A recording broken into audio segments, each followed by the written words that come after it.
I'm going to replace the inner and outer tie rod. So here's your outer, and then here's the inner is up here. And you can hear it's kind of loose.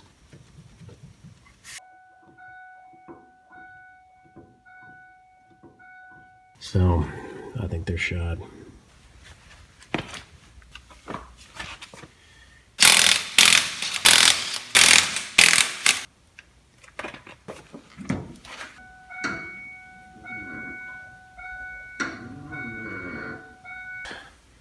Cotter pin out here.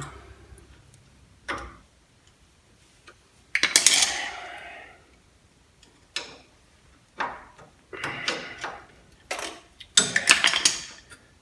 we go.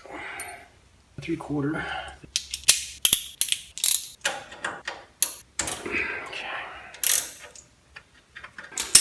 And then what worked last time, I just take this pry bar, and this is a 4-pound hammer.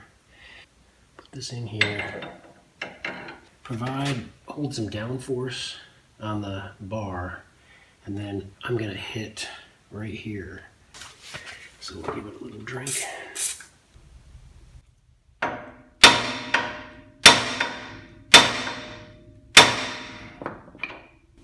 Okay. Take this cotter pin out.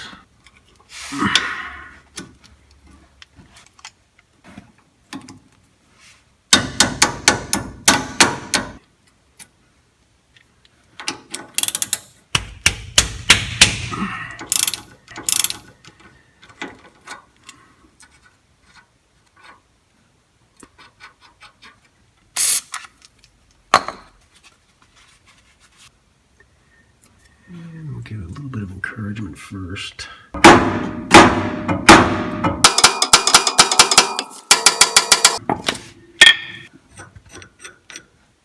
gotta get it started even. Okay. You guys see? Very gently. Trying to keep it even on the top and bottom.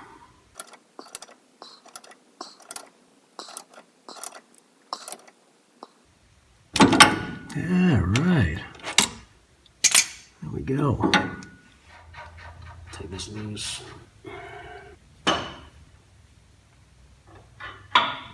Okay, now she comes. Got the old one here, and got a DriveWorks replacement.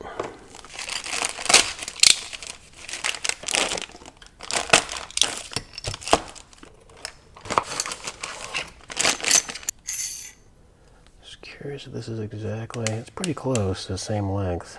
They gave new cotter pins and new grease fittings. Because this affects your alignment on the car, so if this gets changed, you're gonna have to realign it. So what some people do is that when they unscrew this, they just count the turns, and then when you put the new one together, you can count the turns going in and end up theoretically at the exact same setting. But since these are different parts, this is probably OEM Ford, and then this is DriveWorks. So there could be, more or less threads, I don't know. So I'm just gonna do another alignment. I have a at-home technique that seems to work all right. So I'm gonna do that and not worry about it. I'll try to kind of get it close to the same length and at least be in the ballpark. These Castle nuts are not very heavy duty. Okay, so I got the old Castle nuts here, and you can see this is the one that came with it. This is one that came off the car. These are a lot heavier. Let's see if that is the same thread or not. I don't know. That's not gonna work. I wouldn't trust that. Okay, so we'll just use the one that came with it. It's not as heavy duty as the original. And this is actually a little better design on this one. See how the slot goes all the way across? It's open. So you can get dirt and junk in there, and moisture and water can just sit in there if it's oriented this way. On this one, there's only this slot here. This is all enclosed, so maybe it's a little better design.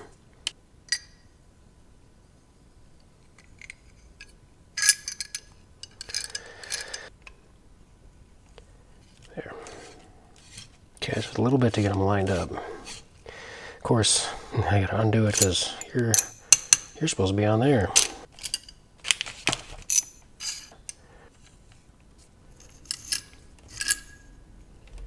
That should cause it to shorten. So this one is acting like a left-hand thread because I'm turning it counterclockwise and it's threading in. This one is regular right-hand thread because as I turn it clockwise, it's threading in. So I can turn this way and it should draw them together. Yeah. And then let's take a measurement. I'm gonna call that close enough. I'm gonna take some of this fluid film and put a little bit on these threads just so they don't get seized up in there. This one, when I first tried to adjust it, was pretty hard to get loose. So I think this will help out. So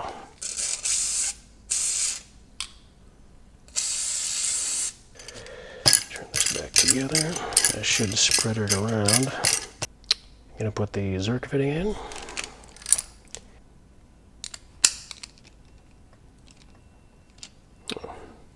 This side, I just have a 90-degree fitting to put in there because of where it's at. It's up against that center link. I just don't think there's any way you're going to be able to get the gun back in there to put any grease in it. Okay, move you guys back so you can see. So, yeah, this has to be a 90-degree. Yep. And I got that stuff all over my fingers. So this stuff does not dry. So it's part of its magic. Okay, now we'll put some grease in these.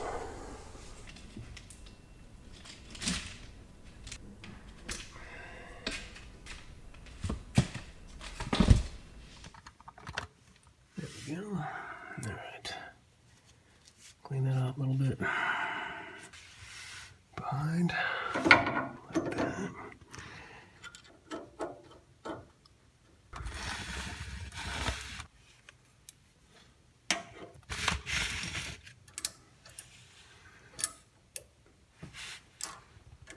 Bend this a little bit. Easier said than done. Boy. There. Okay. Okay, just shorten them up a little bit.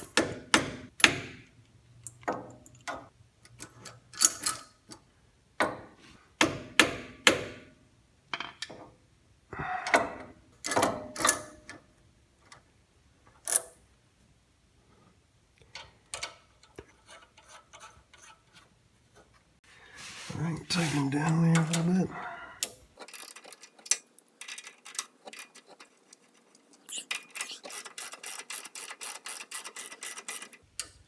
All right. Turn this guy down, see if you can see.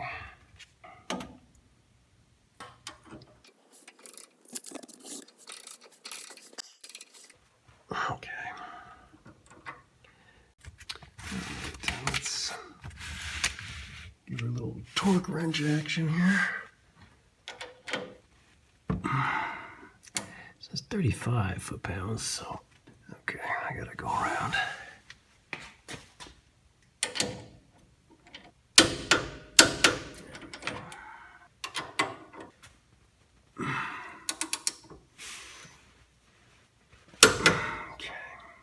Let's get the wheels on here and do an alignment.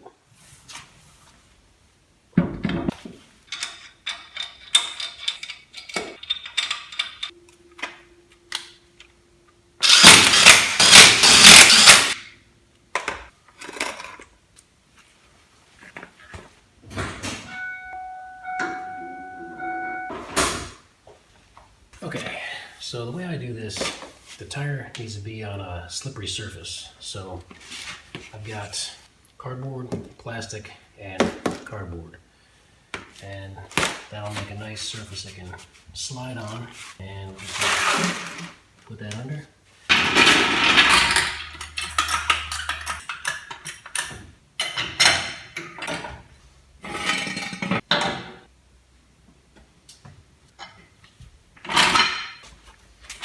And we got to torque them down about 95 foot-pounds.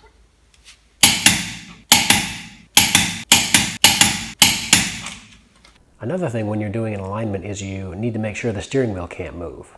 So what I do is jam a pillow under there so it can't move. Make sure the wheel's straight. Okay, so I have a jack stand with a piece of fishing line. I don't know if you can see it, but it goes from that jack stand all the way back. I got a motorcycle stand here, and it's kind of attached on the back of that. And the idea is you're going to measure the fishing line to the rim. So you're going to kind of calibrate it using the rear wheel, and then once it's calibrated, you're going to use it here on the front to do your toe-in alignment. And there's a bunch of videos on the internet exactly how to do this. I just use nothing fancy. I just use one of these digital gauges. You don't even need the battery. You just need it to be the same distance. So once you take your measurement, you just line this up. So calibrate it first back here. Measure the distance between the fishing line and the rim there. Fishing line and the rim there. Either move that end of the fishing line or move that end of the fishing line until you get the measurement here and the measurement there to be the same. Now it's calibrated. Now come up here to the front and you're going to basically do the same thing, except you take a measurement here, take a measurement there, and when you need to make an adjustment, you're going to climb underneath and make the adjustment to the toe. Okay, we have a little too much toe in, so the way to get rid of that is to turn our new adjuster away from us. So what I'm going to do here, now it has to be on the flat level, so I don't have much room to work. You just got to climb under here. I'll see if I can show you. Grab a hold of it. And you just got to turn it away from you. So I'm going to go quarter turn like that. And then I'm going to measure it again. See what happens. After the adjustments are done, I tighten down the nut on these two clamps so this can't move anymore and throw off the adjustment. Well, thanks for watching today, guys. If you found this video helpful, give it a like and we'll see you on the next one.